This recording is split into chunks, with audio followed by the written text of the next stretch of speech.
একদিন হযরত ওমর আসছেন আবু বকরের কাছে, বলে দোস্ত আপনার সাথে একটা লেনদেন করতে চাই। কে বলতেছেন? ওমর। কাকে লেনদেন করতে চাই? তো আবু বকর বলেন কি লেনদেন করবেন?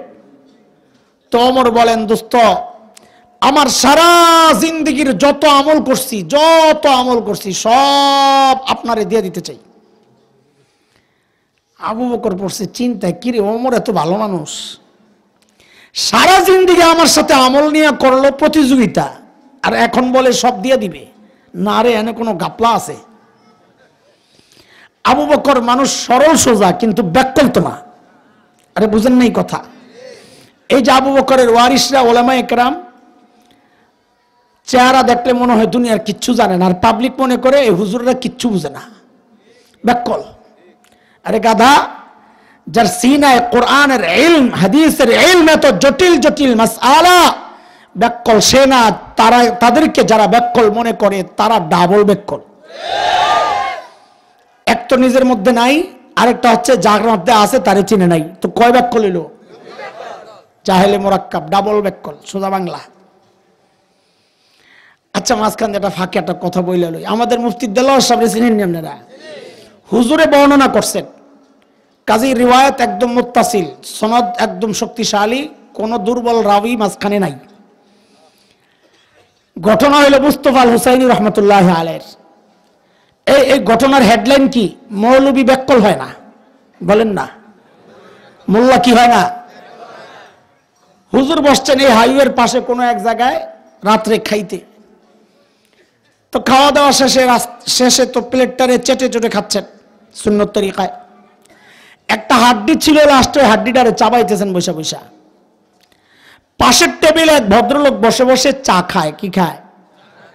দুনিয়ায় এমন কিছু পাবলিক আছে, দাড়িওয়ালা টুপিওয়ালা দেখলেই এদের চুলকানি শুরু হয়। এখানে তো ফুলগাজিতে তো নাই, এটা ফুলগাজি না সোনাগাজী?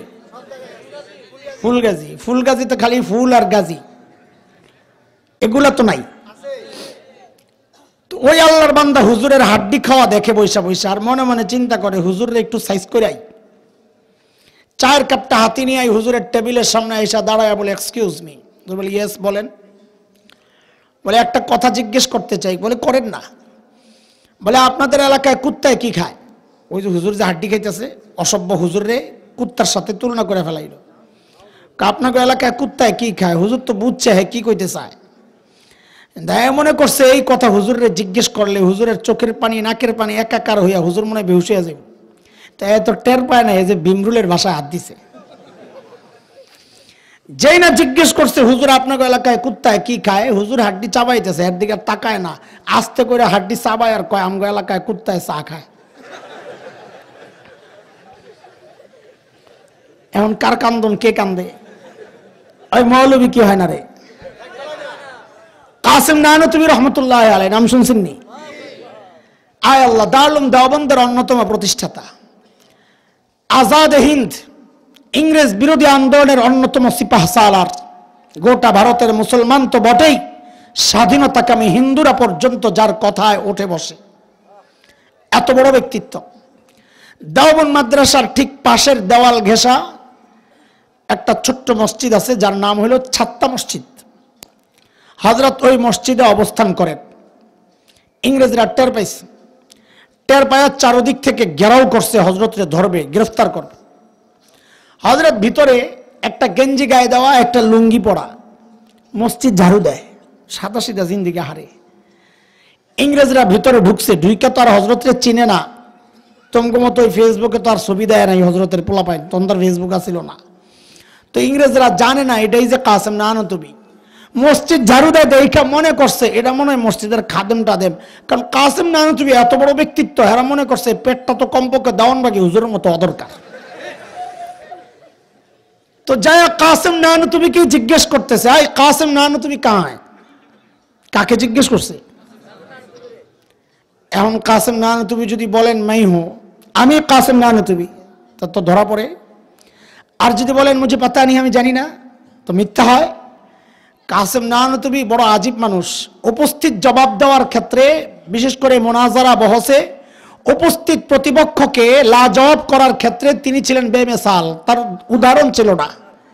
এক হিন্দু পণ্ডিতের সাথে মোনাজারা, তো মোনাজারার আগে খাইতে বসছেন, তো হুজুর তো অল্প খাইছেন, এমনি তো হাদিসেরই কথা, আল মুমিন ইয়াকুলু ফি মিআন ওয়াহিদ, মুমিনরা অল্প খায়, কাফেররা খায় ফি সাবাতি আমা, 7 আঁতে অনেক খায়। তো হিন্দু পণ্ডিত তো অনেক খাইছে, খাইয়া বেড়ায় মনে করছে এটা দিয়েই তো হেরে একটা ধাক্কা মারা যায়, মানসিকভাবে দুর্বল করলেই তো আস্তে মোনাজারা হেরে যাইব। কামুল্লাহ তুমি তো আমার সাথে খানাই পারলা না, মোনাজারায় কেমনি পারবা? কাসিম নানতুর আল্লাহ এক মাথা দিছেন, সাথে সাথে জবাব দেন, ভাই খাওয়া নিয়ে যদি প্রতিযোগিতা করতে হয় তো আমার সাথে না যাইয়া মহিষের সাথে করো। তো ইংরেজরা যখন আইসা জিজ্ঞেস করছে, আয় কাসিম নানা তুমি কাহা? হযরত কি চালাক, কি করছেন, যেখানে দাঁড়ায় ছিলেন এখান থেকে একটু সরছেন, তো আগের জায়গাটা ফাঁকা হয়েছে না, তো এমন একটা ভাব লইছেন যে কথাটা বুঝতে একটু দেরি হয়েছে। কাহা ক্যা কাসিম নানা তুমি? ও আচ্ছা, ও তো আমি হাতে, উনি তো একটু আগে এখানেই ছিল। তো কথা তো ঠিকই আছে, একটু আগে তো এখানেই ছিল, এখন তো পালাইয়া গেছে, সরে গেছে। ইংরেজরা মনে করছে একটু আগে এখানে ছিল, এখন বুঝি পালাইয়া গেছে। সাইয়েদনা আবু বকর মানুষ সরল সোজা ছিলেন, কিন্তু কি ছিলেন না। আর আবু বকরের একটা শুনালো, যেহেতু শুরু করছি যা করে আল্লাহ, দরকার লাগলে ওয়াজ বাকিটা আগামী বছর করুক, তাও সবগুলো একটু একটু করে কয়া যায়। আবু বকরের নবী যখন হিজরতের রাস্তায় সাল্লাল্লাহু আলাইহি সাল্লাম, তো কাফেররা তো খুঁজতেছে ধরার জন্য 100 পুরস্কার, বহুদূর পর্যন্ত খবর চলে গেছে। অনেক দূরে এক কাফেলার হাতে নবী আর আবু বকর ধরা পড়ছেন।